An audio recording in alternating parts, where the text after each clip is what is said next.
ግራ ገብቶኛል ብለሃለች። አሁን ለፍቅር ግንኙነት ዝግጁ አይደለሁም ትልሃለች። ምናልባትም በጣም እወድሃለሁ ግን ጊዜ ያስፈልገኛል ብለህ ይሆናል። አንተም እየጠበቅካት ነው። 2 ሳምንት፣ 2 ወር ወይም ከዚያም በላይ። እስኪ አንድ ጥያቄ ልጠይቅህ። አንዲት ሴት የእውነት አንተን የምትፈልግ ቢሆን አንተን በጥርጣሬ ውስጥ አቆይታ ልታጣ ትደፍራለች?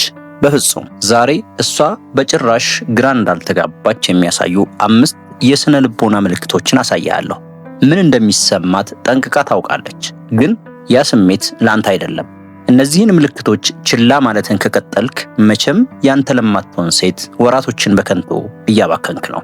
እነዚህን ምልክቶች ስታይ ወዲያውኑ ምን ማድረግ እንዳለብህ ስለምነግርህ እስከ መጨረሻው ድረስ ተከታተለኝ። ወደ ምልክቶቹ ከመግባታችን በፊት በመጀመሪያ ደረጃ ሴቶች ለምን ግራ ገብቶኛል እንደሚሉ እንረዳ። አብዛኞቹ ሴቶች ያደጉት ቀጥተኛ የሆነን እምቢታ እንዲሸሹ ሆነው ነው። ስሜትን መጉዳት አይፈልጉም። እንዲሁም መጥፎ ሰው ተብለው መፈረጅን ወይም መታየትን ይጠላሉ። ስለዚህ አልፈልግህም ከማለት ይልቅ ለስላሳ የማምለጫ መንገድ ይጠቀማሉ። ግራ መጋባትን፣ ጊዜ ስጠኝ ማለትን ወይም ደግሞ ለፍቅር ዝግጁ አይደለሁም ማለትን ይጠቀማሉ። ነገር ግን የስነ ልቦና ባለሙያዎች የጥርጣሬ ወጥመድ የሚሉት አንድ ነገር አለ። ግራ ገብቶኛል የሚለውን ቃል ስትሰማ አእምሮህ እንደ ችግር ይቆጥረውና መፍትሄ መፈለግ ይጀምራል። ይበልጥ ጥረት ባደርግና ራሴን ባረጋግጥለት በመጨረሻም ዋጋዬን ትረዳልኛለች ብለህ ታስባለህ። ያ ግን ወጥመድ ነው። ምክንያቱም እውነተኛ መሳሳብ መፍትሄ አይፈልግም። እውነተኛ መሳሳብ ግልጽነትን ይፈጥራል። ስለዚህ ከዚህ ግራ መጋባት ጀርባ ያለውን እውነት የሚያጋልጡትን 5 ምልክቶች እንመልከት። የመጀመሪያው ምልክት ሁልጊዜ ትመልስልሃለች፣ ነገር ግን መቼም ቢሆን ቀድማ አታወራህም። አንተ ቀድመህ ትጽፋለህ፣ እንደምን አደርሽ ትላለህ። የሚያስቅ ቪዲዮ ትልክላታለህ፣ ትመልስልሃለች፣ አንዳንዴም በፍጥነት በሳቅ ኢሞጂ ጭምር። ግን አስተውለህ ታውቃለህ? መቼም ቀድማ እንደምን አደርክ አትልህም። አንተ ቀድመህ ካልጠየቅካት በቀር ውሎህ እንዴት ነበር ብላ አትጠይቅህም። ብዙ ወንዶች ይህንን እንደ አይን አፋርነት ይቆጥሩታል። ምናልባት እኔ እንድመራ እየጠበቀች ይሆናል ብለው ያስባሉ። ግን አንድ የስነ ልቦና መርህ ልንገርህ።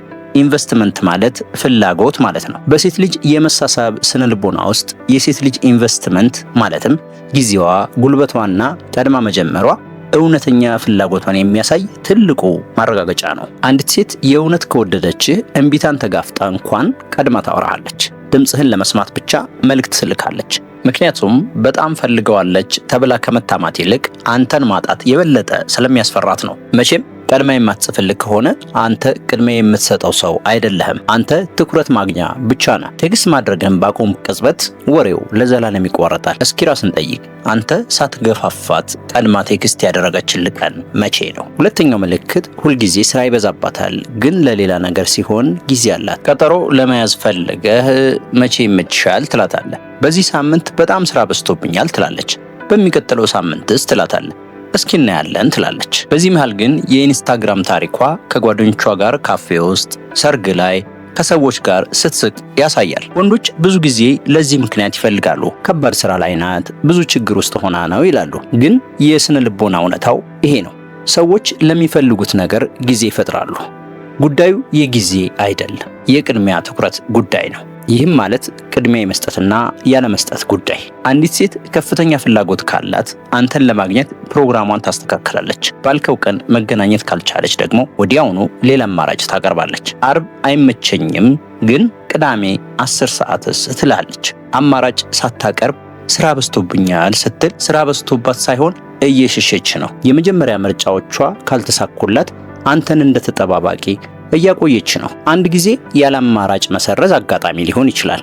2 ጊዜ ከሆነ ባህሪ ነው። 3 ጊዜ ከሆነ ግን አንተ የሷ አማራጭ ነህ ማለት ነው። ሶስተኛው ምልክት ስሜቷን በአንተ ላይ ታራግፋለች፣ ግን ስላንተ ስሜት መቼም አትጠይቅህም። ይህ ምልክት በጣም አታላይ ነው። ምክንያቱም መቀራረብ ይመስላል። ስለ ስራ ቦታዋ ጭንቀት፣ ስለ ቤተሰብ ችግር፣ ስለ ጎዳት የድሮ ፍቅረኛዋ ትነግርሃለች። አንተም ዋው ታምነኛለች፣ እየተቀራረብን ነው ብለህ ታስባለህ። ግን እስኪ ትንሽ ቆም በል። ስለ አንተ ህይወት ጠይቃ ታውቃለች? እንዴት ነህ ግን ብላ ከልቧ ጠይቃ ታውቃለች? አንተ በከባድ ሁኔታ ውስጥ ስታልፍ ያስጨንቃታል? ስነ ልቦናው እንዲህ ይላል። ይህ ባለ አንድ አቅጣጫ ስሜታዊ ቅርበት ይባላል። እሷ ካንተ ጋር እየተቀራረበች አይደለም፣ በነፃ የስሜት ማራገፊያነት እየተጠቀመችብህ ነው። በእሷ አእምሮ ውስጥ አንተ ደህንነት የሚሰማት ማጫወቻ እንጂ የፍቅር አጋር አይደለህም። የፍቅር ግንኙነት የጋራ መተማመንን ይፈልጋል።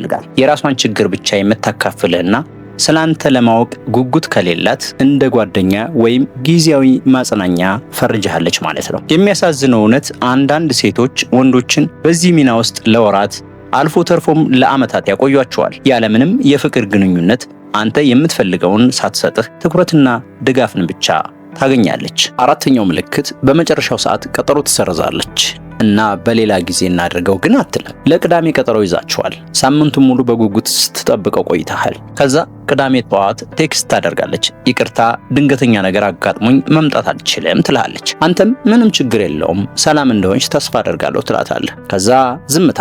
አዲስ ቀጠሮ የለም፣ ሌላ ጊዜ እንገናኝ የሚል ነገር የለም። አዎ ህይወት ናት። እውነተኛ ድንገተኛ ችግር ሊያጋጥም ይችላል፣ ግን እውነተኛ ፍላጎት ያላት ሴት ከልቧ ታዝናለች። ይህ በማለፉ በጣም አዝኛለሁ፣ ቀጣይ መቼ ይመቻል ትላለች። ስነ ልቦናው እንዲህ ይልሃል። አዲስ ቀጠሮ ሳታቀርብ መሰረዝ ለስላሳ እምቢታ ነው። አልፈልግህም ማለት ሳይጠበቅባት ዝም ብለህ እንድትረዳላት እየጠበቀች ነው። ይህ ከአንድ ጊዜ በላይ ከተፈጠረ እየገጠመህ ያለው መጥፎ አጋጣሚ አይደለም። ጊዜህንና መገኘትን ከማያከብር ሰው ጋር ነው እየተገናኘህ ያለኸው። ይህንን ያለምንም ድንበር ዝም ብለህ በተቀበልከው ቁጥር በቀላሉ እንደምትገፋ ሰው ነው የምትቆጥርህ። አምስተኛው ምልክት ከደስታ ይልቅ ጭንቀትና አለመተማመን ይበዛብሃል። ይህ ከሁሉም በላይ አሳሳቢው ምልክት ነው እና ብዙ ወንዶች ደግሞ ችላ የሚሉትም ይህንኑ ነው። ከእሷ ጋር ስትሆን ወይም ስለ እሷ ስታስብ በብዛት የሚሰማ ስሜት ምንድን ነው? እውነተኛ ደስታ ወይስ ሆድህን የሚያባባ ጭንቀት? ሁልጊዜ የተነጋገራችሁትን ታወጣለህ፣ ታወርዳለህ። የላከችውን የመጨረሻ ቴክስት ትመረምራለህ። ፍላጎቷን እያጣች ይሆን ብለህ ትጨነቃለህ። ስነ ልቦናው እንዲህ ይልሃል። ያ ጭንቀት ፍቅር አይደለም። ፍቅር የጥያቄ ምልክት አይደለም። እየተሰማህ ያለው የመጣበቅ ጭንቀት ነው። ይህ የሚፈጠረው ደግሞ ወጥ ባልሆነ ባህሪ ምክንያት ነው። አእምሮህ ግልጽነትን ይፈልጋል። እሷ አንዴ ስትቀርብህ፣ አንዴ ስትርቅህ የዶፓሚን መጠንህ ባልተረጋጋ ሁኔታ ይጨምራል። ይህ ደግሞ የውሸት ሱስ ይፈጥርብሃል። ብዙ ወንዶች ይህንን ሱስ ጥልቅ ፍቅር አድርገው ይሳሳታሉ። ልዩነቱ ግን ይሄ ነው። ጤናማ ፍላጎት ሰላም ያመጣል። አንዲት ሴት በእውነት ስትፈልግህ ቦታ የት እንደሆነ ታውቃለህ። ግራ አትጋባም። ትኩረቷን ለመሳብ ብለህ የተለየ ትወና መስራት አይጠበቅብህም። ሁልጊዜ የምትጨነቅ ከሆነ ግን ሰውነትህ እያስጠነቀቅህ ነው። ይህ ግንኙነት አስተማማኝ አይደለም። አለመተማመን ደግሞ ለእውነተኛ የፍቅር ግንኙነት መሰረት ሊሆን አይችልም። አሁን አንዳንዶቻችሁ ይህን ቪዲዮ እያያችሁ በእያንዳንዱ ምልክት ውስጥ ራሳችሁን እንደምታገኙ ታውቃለሁ። ምናልባት ግን የሷ የተለየ ቢሆንስ፣ ተጨማሪ ጊዜ ቢፈልግስ ብለህ እያሰብክ ይሆናል። በዚህ ሁኔታ ውስጥ ላሉ ወንዶች የምሰጠውን ምክር ልስጥህ። በመጀመሪያ ደረጃ ማሳደድን አቁም። ስሜትን አታፍስስ። ረጅም የጽሑፍ መልእክት አትላክ። ለምን እንዲሆንሽ ብለህ ማብራሪያ አትጠይቅ። እነዚህ ሁሉ ነገሮች እሷ ካንተ በላይ እንደሆነች ይነግሯታል። በሁለተኛ ደረጃ ጥረቷን አቻ አድርገው። መቼም ቀድማ የማታወራ ከሆነ አንተም አታወራት። አዲስ አማራጭ ሳትሰጥ ቀጠሮ ከሰረዘች አንተ አዲስ ቀጠሮ አትጠይቅ። እንደ አማራጭ ካየችህ ወደኋላ አፈግፍግና ወደ ወንድነት ማዕከል ተመለስ። ራስን እንደ ሽልማት ቁጠረው። በሶስተኛ ደረጃ አለመገኘትህ ይናገር። በእውነት የምታስብልህ ሴት ወደኋላ ስታፈገፍግ ወዲያው ታስተውላለች። ቀድማ ታወራሃለች። ምን ተፈጠረ ብላ ትጠይቃለች። ካልጠየቀችስ ያኔ መልስን አግኝተሃል ማለት ነው። እንደሚያም አውቃለሁ፣ ነገር ግን ዋጋህን ከማታውቅ ሴት እርቆ መሄድ ሽንፈት አይደለም፣ ክብርህን ማስመለስ ነው። የተደበቀው እውነት ደግሞ ይሄ ነው። ግራ ገብቶኛል ለምትል ሴት የምታባክነው ጉልበት በራስህ ላይ ኢንቨስት ማድረግ የምትችለው ጉልበት ነው። ትኩረትን በዓላማህ በጤናህና በወደፊትህ ላይ ስታደርግ ሴቶች ግራ የማይጋቡበት አይነት ወንድ ትሆናለህ። ከአንተ ጋር መሆን እንደሚፈልጉ ወዲያውኑ ያውቃሉ። ይህ ቪዲዮ ነገሮችን በግልጽ እንድታይ ከረዳህ ግራ የገባትን ሴት እየጠበቀ ለሚገኝ ጓደኛ ሼር አድርግለት እና ከታች ኮሜንት ላይ ጻፈልኝ። ከነዚህ 5 ምልክቶች ውስጥ አንተን ይበልጥ የነካ የትኛው ነው? ሰብስክራይብ ማድረግም እንዳትረሳ። ያለምንም ጨዋታ ሴቶች የሚያሳድዱት አይነት ወንድ እንዴት መሆን እንደምትችል የሚያሳይ ሌላ ቪዲዮ ይዤ እመጣለሁ። በቀጣይ ቪዲዮ እስከምንገናኝ ድረስ ሰላም።